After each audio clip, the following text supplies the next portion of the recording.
ॐ अज्ञानतिमिरान्धस्य ज्ञानञ्जनशलाकया चक्षुरुन्मीलितं येन तस्मै श्रीगुरुवे नमः। श्रीचैतन्यमनोभीष्टं स्थापितं येन भूतले स्वयं रूपः कदा मह्यं ददाति स्वपदान्तिकम्। वन्देऽहं श्रीगुरो श्रीयुतापदकमलं श्रीगुरून् वैष्णवांश्च श्रीरूपं साग्रजातं सहगना रघुनाथान्वितं तं सजीवं साद्वैतं सावधूतं परिजनसहितं कृष्णचैतन्यदेवं श्रीराधा कृष्णपादान् सहगणललिता श्रीविशाखान्वितांश्च नमो ॐ विष्णुपादाय कृष्णप्रेष्ठाय भूतले श्रीमते भक्तिवेदान्तस्वामिन्निति नामिने नमस्ते सारस्वती देवे गौरवाणी प्रचारिणे निर्विशेष शून्यवादी पाश्चात्य देश तारिणे नमो महावदन्याय कृष्ण प्रेम प्रदायते कृष्णाय कृष्ण चैतन्य नामने गौरतुसे नमः। हे कृष्णा करुणा सिंधु दीनबंधु जगतपते गोपेश गोपिका कांत राधा कांत नमस्तुते तप्त कांचन गौरांगी राधे वृंदावनेश्वरी वृषभानुसुते देवी प्रणमामि हरिप्रिये वाञ्छाकल्पतरुभ्यश्च कृपा सिन्धुभ्येव च पतितानां पावनेभ्यो वैष्णवेभ्यो नमो नमः। जय श्री कृष्ण चैतन्य प्रभु नित्यानंद श्री अद्वैत गदाधर शिवासादि गौर भक्त वृंद हरे कृष्णा कृष्ण कृष्ण हरे हरे हरे राम राम राम हरे हरे। हरे कृष्णा। आप सभी भक्तों का हार्दिक स्वागत है आज के हमारे श्रीमद् भागवतम के डिस्कशन में। तो कल हमने इस श्लोक पे चर्चा किया था, प्रायेणाल्पायुषः सभ्या कलावस्मिन् युगे जना मंदाः सुमन्दमतयो मंदभाग्या हि उपद्रुता। इस पे शौनक आदि ऋषि सूत गोस्वामी को प्रार्थना कर रहे हैं, जब उन्होंने इंक्वायरी किया कि आप वो सबसे सर्वश्रेष्ठ और सरलतम मार्ग जो आसानी से इस संसार के हर जीव कर के, जिस मार्ग का पालन करके शुद्ध भक्ति भगवान की प्राप्त कर सके, वो आप मार्ग बतलाइएगा। तो इसके लिए वो बोलते हैं, क्योंकि इस कलयुग में लोगों का स्थिति कैसा है, इसके लिए ये श्लोक में वो वर्णन करते हैं। इस कलयुग में लोगों का आयु कम है, लोग मंदाह मंदाह मतलब होता है लेजी है, मंद है, यानी धीमे गति से चलेंगे। इसके लिए आध्यात्मिक प्रगति के लिए, भौतिक प्रगति के लिए जब 100 कदम बढ़ा लेंगे उसके बाद भी वो सोचेंगे नहीं कि एक कदम आध्यात्मिक प्रगति के लिए करना है कि नहीं करना है। सुमंद मतयो, और बुद्धि भी कम है। तीसरा मंद भाग्या, अनलकी। और चौथा हमेशा डिस्टर्ब है। ये सब डिस्क्वालिफिकेशन बताने के बाद वो रिक्वेस्ट कर रहे हैं इसलिए सूत गोस्वामी से कि आप वो सुनिश्चित रूप में बताइएगा जो सबसे ज्यादा हितकर होगा। फिर आगे श्लोक में बोल रहे हैं, भूरीणि भूरि कर्माणि श्रोतव्यानि विभागशः अतः साधु अत्र यत्सारं समुद्धृत्य मनीषया ब्रूहि भद्राय भूतानां येनात्मा सुप्रसीदति। Translation. There are many varieties of scriptures, and in all of them there are many prescribed duties which can be learned only after many years of study in their various divisions. Therefore, O sage, please select the essence of all these scriptures and explain it for the good of all living beings, that by such instruction their hearts may be fully satisfied. तो देखिए, ये जो ऋषिगण यहाँ पे उपस्थित हैं उनका कितना महान भाव है। वो बोल रहे हैं, भूरीणि भूरि कर्माणि श्रोतव्यानि विभाग सहा। भूरी भूरी नहीं, भूरी कर्माणी मतलब ये अन्य अन्य श्रोतव्यानि, सुनने के लिए, या जो शास्त्र है, अलग अलग डिविजन्स के शास्त्र हैं, अलग अलग प्रकार के शास्त्र हैं, ऐसे हजारों हजारों डिविजन्स के शास्त्र हैं, और उसमें हजारों हजारों तरह के अलग अलग निर्धारित कर्तव्य बताए गए हैं जो किसी व्यक्ति को करना चाहिए। लेकिन हम लोगों ने आपको बताया कि पिछले श्लोक में शौनक आदि ऋषिगण बोल रहे हैं कि इस संसार में, इस कलयुग में लोगों की क्या अवस्था है, क्या दुर्दशा है। तो उस दुर्दशा को देखते हुए इस संसार के लोगों को ये संभव ही नहीं है कि वो हर तरह के शास्त्र को पहली बात पढ़ पाए। पढ़ भी नहीं सकते क्योंकि आयु कम है।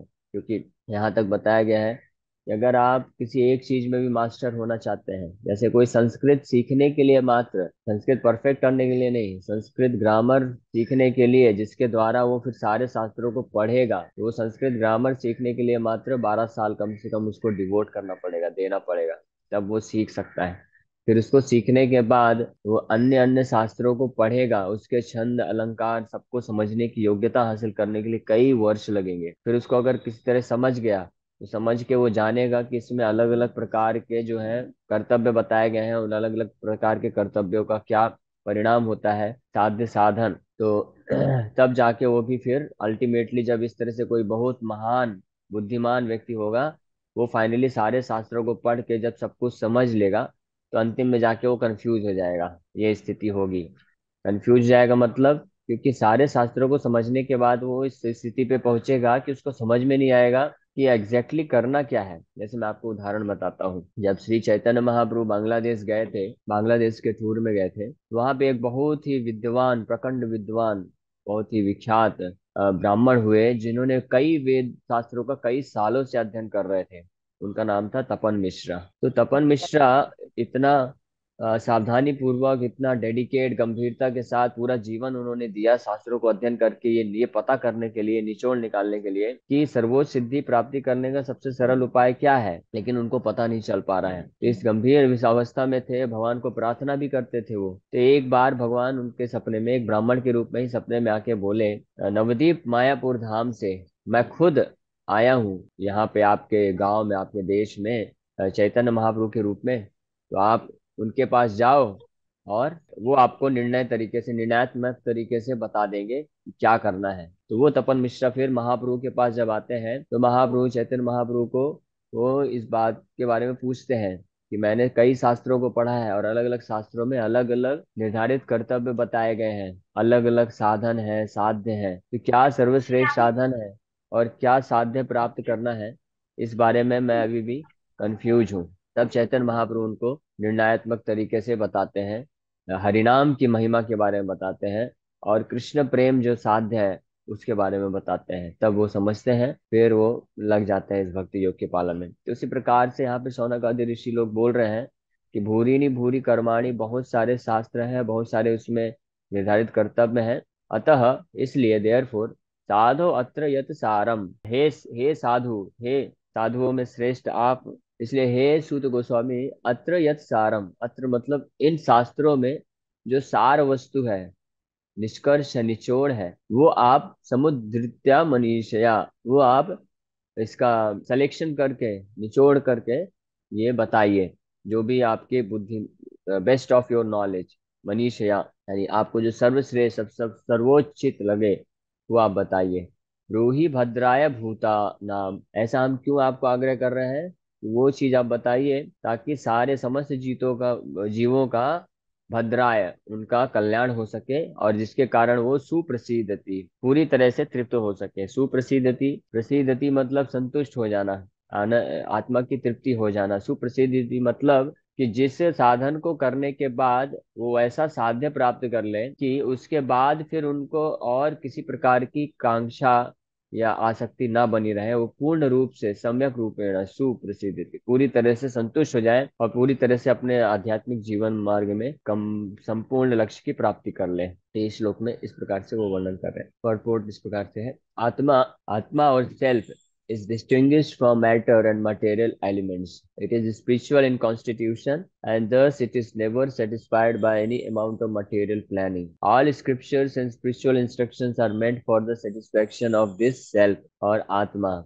There are many varieties of approaches which are recommended for different types of living beings in different times and at different places. Consequently, the numbers of revealed scriptures are innumerable. There are different methods and prescribed duties recommended in these various scriptures. Taking into consideration the fallen condition of the people in general, in this age of Kali, the sages of Naimisharanya suggested that Sri Suta Goswami relate the essence of all such scriptures, because in this age it is not possible for the fallen souls to understand and undergo all the lessons of all these various scriptures in a varna and ashram system. तो यहाँ पे बताया गया है आत्मा, ये ना आत्मा सुप्रसिद्ध थी, ये बहुत महत्वपूर्ण है कि ये जो सेजेस हैं जो नैमिषारण्य में जो उपस्थित हुए हैं, ये लोग किसके बारे में इंक्वायरी कर रहे हैं? आत्म कल्याण के बारे में। ये भी समाज सेवक है, लेकिन ये साधारण समाज सेवक नहीं है। जो साधारण समाज सेवक होते हैं वो लोगों के शरीर के कल्याण के बारे में, या बहुत हुआ तो मन के और बुद्धि के कल्याण के बारे में बस सोचते हैं। आत्मा के कल्याण के बारे में ना तो किसी को पता है और ना कोई विचार करता है, क्योंकि उनको तो आत्मा क्या होती है यही नहीं पता है। सब वो शरीर ही, अपने आप को भी शरीर समझते हैं और दूसरे जीवों को जिनको वो मदद करना चाहते हैं उनको भी शरीर समझते हैं। लेकिन ये जो ऋषिगण यहाँ पे उपस्थित हैं, शौनक आदि ऋषि हजारों की संख्या में, तो ये जब लोगों का वेलफेयर करना चाहते हैं, कल्याण करना चाहते हैं, ये भली भांति जानते हैं कि ये शरीर और मन बुद्धि का कल्याण करने मात्र से सब कुछ नहीं होने वाला है। इसमें जब तक ये ना आत्मा सुप्रसिद्ध थी, जब तक आत्मा जो है वास्तविक वस्तु वो पूर्ण रूप से तृप्त नहीं होगी, तब तक कोई व्यक्ति कितना भी शरीर को, मन को, बुद्धि को अच्छा करके रखे, वो कभी भी संतुष्ट नहीं होगा। उसके जीवन में हमेशा एक वैक्यूम बना रहेगा, एक एक कुछ न कुछ कमी उसके हृदय में महसूस होती रहेगी। और एक बार ये ना आत्मा सुप्रसिद्ध थी, आत्मा अगर पूर्ण रूप से संतुष्ट हो जाती है, यानी आत्मा को उसका चरम लक्ष्य असली धन या असली साध्य प्राप्त हो जाता है, तो अपने आप बाकी जो शरीर मन बुद्धि है उसको फॉलो करते हुए, उसमें निर्भर होने के कारण वो भी संतुष्ट हो जाते हैं, है ना। इस बात की पुष्टि गीता में भगवान भी करते हैं। जब भगवान बताते हैं अर्जुन को, ये ज्ञान देते हैं कि किस प्रकार से, अर्जुन ने प्रश्न पूछा था तीसरे अध्याय में, कि किस प्रकार से ये काम वासना है, इसको इसके ऊपर विजय प्राप्त की जा सकती है। जब भगवान कृष्ण बोलते हैं ये जो काम रूपी शत्रु है, ये हर किसी जीव के इंद्रियों में भी बैठा है, मन में भी बैठा है और बुद्धि में भी बैठा हुआ है। फिर भगवान सोल्यूशन जब बताते हैं तो बताते हैं इंद्रियों से ऊपर मन है, जो मन है वो इंद्रियों को नियंत्रित करता है, मन के ऊपर बुद्धि है, बुद्धि श्रेष्ठ है, बुद्धि मन को नियंत्रित करती है, और बुद्धि से भी ऊपर यो बुद्धे परतस्तु सहा, सहा मतलब वह है, यानी आत्मा। आत्मा जो है वो इन बुद्धि के भी ऊपर है। इसलिए अगर कोई आत्मा को नियंत्रित कर लेता है तो अपने आप उसके जो नीचे नीचे हैं जूनियर लोग, वो अपने आप उसके सबॉर्डिनेट होने के कारण वो नियंत्रित हो जाते हैं और उनका कल्याण हो जाता है। और अगर आत्मा भ्रमित है, अहंकार में है, यानी मिसअंडरस्टैंडिंग में है, गलत फहमी में है, भ्रम में है, मोह में है, तो कोई कितना भी शरीर इंद्रिया मन के लिए कार्य कर ले, वो कभी तृप्त नहीं होने वाली है। इसलिए भगवत गीता के अनुसार भी और ये भागवत के अनुसार भी जो बेस्ट रिकमेंडेड टास्क है, जो कार्य है, वो ये है कि हम आत्मा की प्रसिद्धि के लिए कार्य करें, आत्मा के संतुष्टि के लिए, आत्मा के कल्याण के लिए कार्य करें। और वही इंक्वायरी यहाँ पे शौनक आदि ऋषि कर रहे हैं सूत गोस्वामी से कि आप बताइए। और लेकिन वो बोल रहे हैं अपने मन से बोलने के लिए नहीं बोल रहे हैं, वो बोल रहे हैं ये शास्त्रों में अलग अलग जो विधि विधान दिए हुए हैं, तो ये अलग अलग विधि विधान, निर्धारित कर्तव्य, ये आत्मा के कल्याण के लिए ही है। लेकिन किसी में डायरेक्टली कल्याण बताया गया है, किसी में इनडायरेक्टली घुमा फिरा के बताया गया है, और किसी में बहुत तपस्या, बहुत ज्ञान बुद्धि और वैराग की आवश्यकता होती है, जो कि इस कलयुग के लोग नहीं कर सकते। इसलिए वो रिक्वेस्ट कर रहे हैं कि आप इन सारे शास्त्रों का निचोड़ लेके और वो सरलतम उपाय बताइए, डायरेक्ट मार्ग बताइए, जिसके द्वारा आत्मा का पूर्ण कल्याण हो जाए और मन बुद्धि अहंकार भी पूरी तरह से सेटिस्फाइड हो जाए। इसलिए वो इस श्लोक में ये रिक्वेस्ट कर रहे हैं। फिर आगे बता रहे हैं, the varna and ashram society was considered to be the best institution for lifting the human being to the spiritual platform, but due to Kali Yuga, it is not possible to execute the rules and regulations of these institutions. Nor is it possible for the people in general to completely sever relations with their families as the Varnashram institution prescribes. The whole atmosphere is surcharged with opposition. And considering this, one can see that spiritual emancipation for the common man in this age is very difficult. The reason the sages presented this matter to Sri Suta Goswami is explained in the following versus. तो न केवल इतना ही, जो बाकी शास्त्रों में भी जो बाकी निर्धारित कर्तव्य है, विशेष रूप से वर्णाश्रम जो सिस्टम बनाया है भगवान ने, उसका उद्देश्य है विष्णु आराधनम परम ज्ञान तत्तोषणम। भगवान विष्णु की संतुष्टि के लिए ही वर्णाश्रम सिस्टम बनाया गया है, इसका और कोई उद्देश्य नहीं है। और ये जो वर्णाश्रम व्यवस्था है, यानी ब्राह्मण क्षत्रिय वैश्य शूद्र ब्रह्मचारी गृहस्थ वानप्रस्थ संन्यास, तो इवेंचुअली इस पे विशेष रूप से ब्राह्मण क्षत्रिय की जो कैटेगरी और शूद्र वैश्य जो कैटेगरी है, ये एक्सपेक्टेड है। ये लोग ब्रह्मचारी आश्रम में जाएंगे, फिर गृहस्थ जाएंगे, फिर वानप्रस्थ, फिर संन्यास लेंगे। तो वर्णाश्रम आश्रम जो है सिस्टम है, ये एम करता है, लक्ष्य करता है लोगों को संसार से विरक्त करने के लिए। लेकिन यहाँ पे सेजेस बोल रहे हैं कलयुग के दुष्प्रभाव के कारण ये संभव नहीं है। लोग इतने मंद हैं, इतने डिस्टर्ब्ड हैं, इतने ज्यादा आसक्त रहेंगे कि वो लोग इस घर गृहस्थी या आसक्त संसार की आसक्ति को इतनी आसानी से नहीं छोड़ पाएंगे। इसलिए ये भी सिस्टम जो है पूरी तरह से वर्क नहीं करेगा।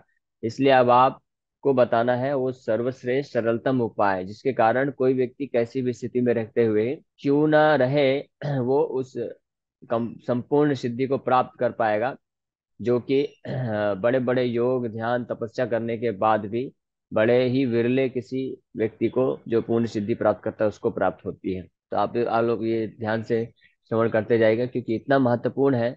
ये सब चीजें बताने के बाद जो है सूद गोस्वामी जब रिप्लाई करेंगे, तो ये पहले इस क्वेश्चन का उत्तर के रूप में देते हैं, बताते हैं। इसीलिए हरि नाम की महिमा यहाँ से स्थापित हो रही है कि हरेर नामानुकीर्तनम, जो सारे विधि विधान शास्त्र के जो सारे जो सिस्टम है, कर्म कांड है, ज्ञान कांड है, और उपासना कांड है, और ध्यान योग है, ये सब जो फेल हो जाते हैं जहाँ पे जाके, वहां पे केवल भगवान का हरिनाम जो है पूर्ण रूप से सक्षम होता है। ना केवल सक्षम होता है, सर्वशक्तिमान शक्तिशाली बन के किसी भी व्यक्ति को किसी भी अवस्था से निकाल के उसको सर्वोच्च सिद्धि प्राप्त कर सकता है, सर्वोच्च सिद्धि तक दिला सकता है। इतना ये शक्ति रखता है। ठीक है, इसी का यहाँ पे वर्णन किया जा रहा है। हरे कृष्ण। हरे कृष्ण। आप सभी भक्तों का बहुत बहुत धन्यवाद। हरे कृष्ण कृष्ण कृष्ण हरे हरे, हरे राम राम राम हरे हरे।